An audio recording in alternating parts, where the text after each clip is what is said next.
बिस्मिल्लाहिर्रहमानिर्रहीम। अस्सलाम वालेकुम। आज मैं आपको टोर्नेडो पोटैटो बनाने की रेसिपी सिखा रही हूँ। इसके लिए मैंने 1 किलो आलू लिए हैं और उनको मैंने वॉश करने के बाद अच्छी तरह से उनका छिलका उतार लिया है। सारे आलूओं को छीलने के बाद मैं इसमें 1.5 टीस्पून नमक और 3 टेबलस्पून एप्पल साइडर विनीगर डाल के इसको 10 से 15 मिनट के लिए साइड पे रख दूँगी ताकि इसमें एक्स्ट्रा स्टार्च निकल जाए और हमारे टोर्नेडो पोटैटोज़ बहुत ज़्यादा क्रिस्पी बने। अब इसको काटने का तरीका आप देख लीजिए। मैंने बहुत ही डिफरेंट बड़े ही अच्छे तरीके से इनको काटा है। मैंने एक लकड़ी का हांडी पकाने वाला चम्मच लिया है और उसको मैंने सीधा रख लिया है और उसके साथ आलू को रख के अपनी उंगलियों से आपने चम्मच को भी पकड़ लेना है और आलू को भी पकड़ लेना है जिस तरीके से मैंने पकड़ा है। और मैं सीधे सीधे छुरी से कट लगा रही हूँ बिल्कुल साथ साथ। और चम्मच रखने का मकसद ये है कि मुझे आलू नीचे से कटा हुआ नहीं चाहिए। तकरीबन ½ इंच आलू नीचे से चम्मच की वजह से नहीं कटेगा। बस आप इसी तरीके से करीब करीब इसके कट लगाते जाएं।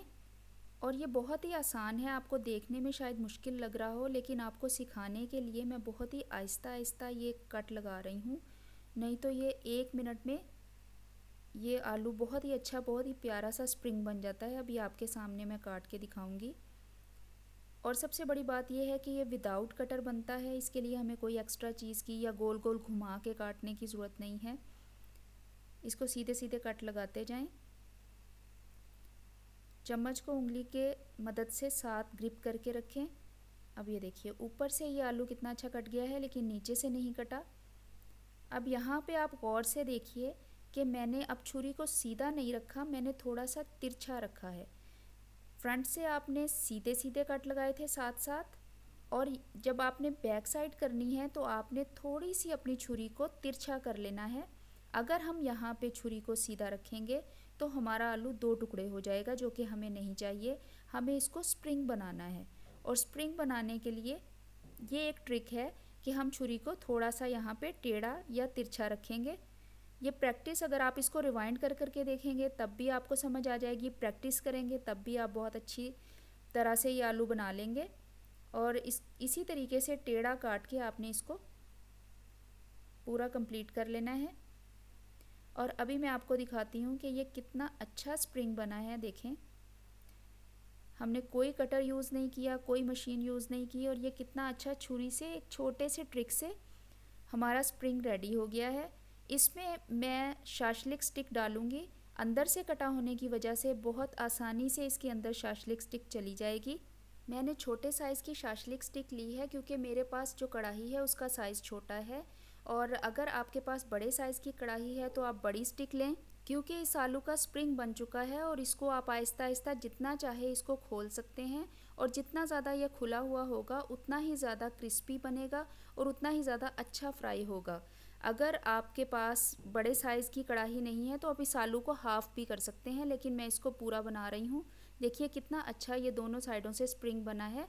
बाकी आलू भी इसी तरीके से काट लीजिए। अब मुझे इसको कोटिंग करने के लिए इसके बैटर बनाना है, जिसके लिए मैंने ½ कप मैदा लिया है और 3 टेबलस्पून कॉर्नफ्लोर के इसमें डाले हैं, जो कि मेरे आलूओं की क्वांटिटी के लिए काफ़ी हैं। अगर आपके आलू ज़्यादा या कम हैं तो आप उस हिसाब से अपना मैदा और कॉर्नफ्लोर लीजिए। 1 टीस्पून सुरख मिर्च, आधा टीस्पून गरम मसाला और 1 टीस्पून चाट मसाला डाल के हस्बे ज़ायका इसमें नमक डालें और ठंडे पानी से इसका गाढ़ा सा बैटर बना लें। इसको थोड़ा थोड़ा करके पानी डालते जाएं और इसका थिक सा बैटर बना लें ताकि आलूओं पे बहुत अच्छी तरह से उसकी कोटिंग हो जाए।